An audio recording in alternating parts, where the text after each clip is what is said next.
بسم اللہ الرحمن الرحیم۔ شروع اللہ کے نام سے جو بڑا مہربان اور نہایت ہی رحم کرنے والا ہے۔ السلام علیکم پیارے دوستو، رمضان المبارک کے مہینے میں بیوی سے ہم بستری کرنے کے 3 بڑے فائدے ہیں۔ یہ فائدے بتانے سے پہلے آپ کو یہ بات بالکل واضح طور پر بتا دینا چاہتا ہوں کہ ہمارے مشاعرے کے اندر یہ سوال ذہن میں ہمیشہ رہتا ہے کہ رمضان شریف کے مہینے میں بیوی سے ہم بستری کرنا کیسا ہے۔ کچھ لوگوں کے خیال میں ہے کہ یہ حرام ہے، کچھ یہ خیال کرتے ہیں کہ یہ گناہ ہے، کچھ کہتے ہیں کہ یہ غلط چیز ہے،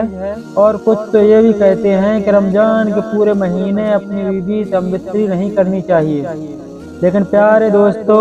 میں آپ کو حدیث پاک کی روشنی میں بتا دوں کہ یہ جائز ہے، اور منع اس شرط کے ساتھ ہے کہ آپ روزے کی حالت میں ہوں۔ دوستو، اگر آپ روزے میں ہوں تو آپ کوئی بھی ایسا کام نہیں کر سکتے، یہ تو بات بالکل واضح ہے۔ لیکن دوستو، اگر آپ روزے میں نہیں ہوں، آپ سحری سے پہلے اپنی بیوی سے ہم بستری کر سکتے ہیں۔ آپ افطار کے بعد اپنی بیوی سے ہم بستری کر سکتے ہیں۔ اللہ کے پیارے نبی حضرت محمد صلی اللہ تعالی علیہ وسلم نے فرمایا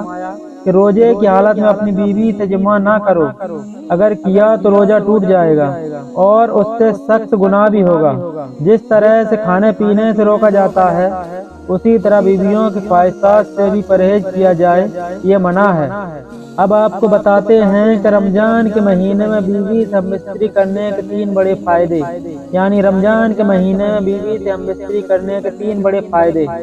نمبر 1، اولاد نیک پیدا ہوتی ہے، کیونکہ رمضان شریف کے مہینے میں اللہ تبارک و تعالیٰ اپنی خاص رحمتیں اور برکتیں نازل فرماتا ہے،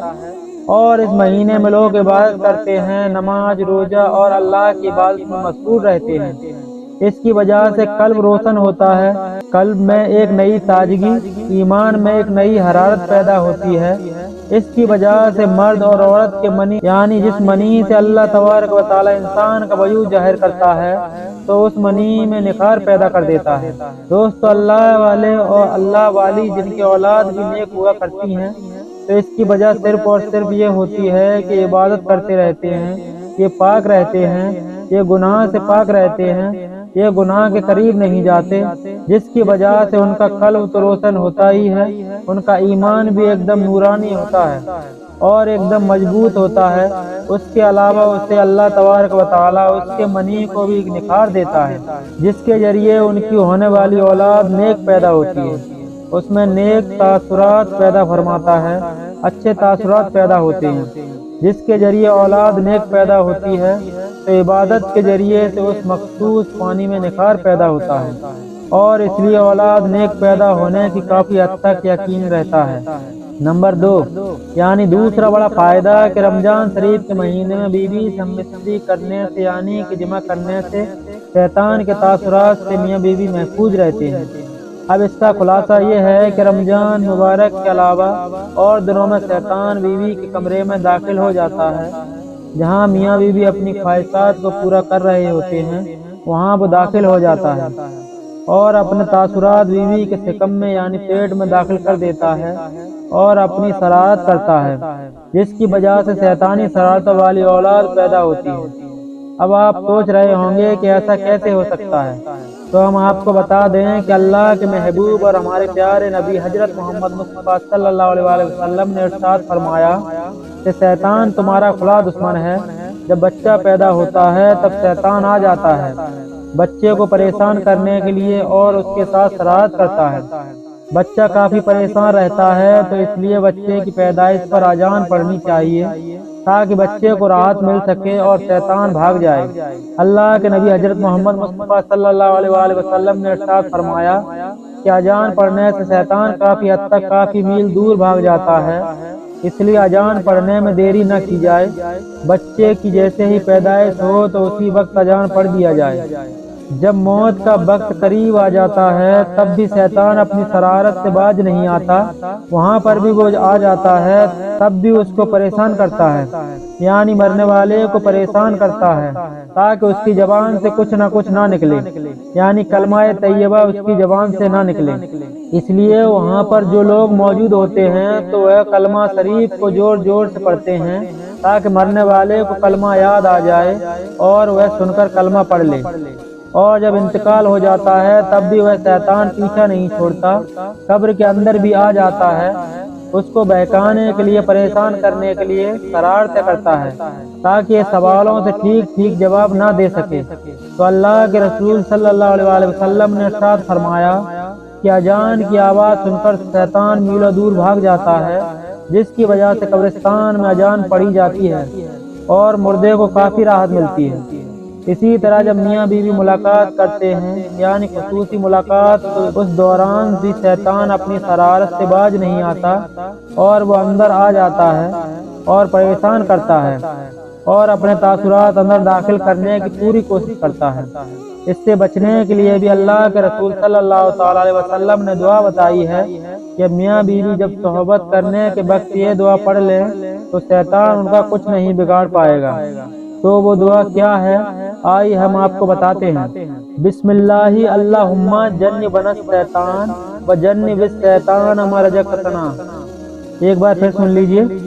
بسم اللہ اللہم جنبنا الشیطان وجنب الشیطان ما رزقتنا۔ اور اس کا ترجمہ کچھ اس طرح ہے، شروع کرتا ہوں اللہ کے نام سے، اللہ تو ہمیں شیطان سے محفوظ رکھ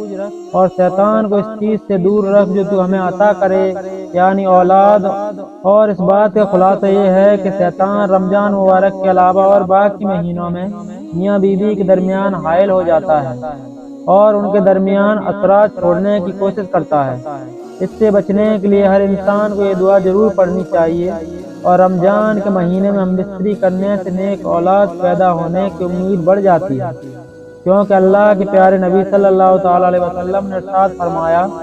کہ رمضان کے مہینے میں شیطانوں کو زنجیروں سے اللہ تبارک و تعالیٰ جکڑ دیتا ہے۔ اور نمبر 3 یہ ہے کہ رمضان المبارک کے مہینے میں جمع کرنے سے 70 گنا زیادہ ثواب عطا کیا جاتا ہے، کیونکہ اللہ کے نبی صلی اللہ تعالی علیہ وسلم نے ارشاد فرمایا کہ رمضان کے مہینے میں جب کوئی نیکی کی جائے یا برائی کی جائے، دونوں کا بدلہ 70 گنا بڑھا کر دیا جاتا ہے اور جمع کرنا ثواب ہے، یعنی کہ اللہ کے نبی نے ارشاد فرمایا کہ ثواب دیا جاتا ہے۔ یہ بہت حیرت کی بات ہے، لیکن ایک بار صحابہ اکرام نے عرض کیا کہ یا رسول اللہ، میاں بیوی ملاقات کرتے ہیں تو ان کو بھی ثواب ملتا ہے؟ تو آپ نے فرمایا جی ہاں، اگر وہ زنا کرتے تو کیا ان کو عذاب نہیں دیا جاتا؟ اور ویسے بھی وہ بیوی کی حق ادا کر رہا ہے، اس لیے اپنی بیوی سے جمع کرنے سے اللہ تبارک و تعالیٰ ثواب دیتا ہے، اور جب رمضان کے مہینے میں جمع کیا جائے تو 70 گنا زیادہ ثواب عطا کیا جاتا ہے۔ یہ 3 بڑے فائدے ہیں رمضان کے مہینے میں بیوی سے جمع کرنے کے لیے۔ یاد رہے کہ روزے کی حالت میں نہ ہو، ورنہ سخت سے سخت گناہ ہوگا اور اس سے روزہ بھی ٹوٹ جائے گا، اور یہ قطعی منع ہے اور قطعی طور پر غلط ہے، اس لیے اس کا آپ خاص طور پر خیال رکھیں، اور جو 3 باتیں آپ کو بتائی گئی ہیں ان کا خاص طور پر خیال رکھیں، کیونکہ کون ایسا ہوگا جس کو نیک اولاد کی خواہش نہیں ہوگی۔ بے شک پیارے دوستو، اگر آپ لوگوں کو ہماری یہ ویڈیو پسند آئی ہو اور اگر آپ کو اس ویڈیو سے کچھ علم حاصل ہوا ہو تو ویڈیو کو لائک کریں، کامنٹ کریں، شیئر کریں، اور دین کی باتیں پسند ہیں تو برائے مہربانی چینل کو سبسکرائب ضرور کریں۔ خدا حافظ۔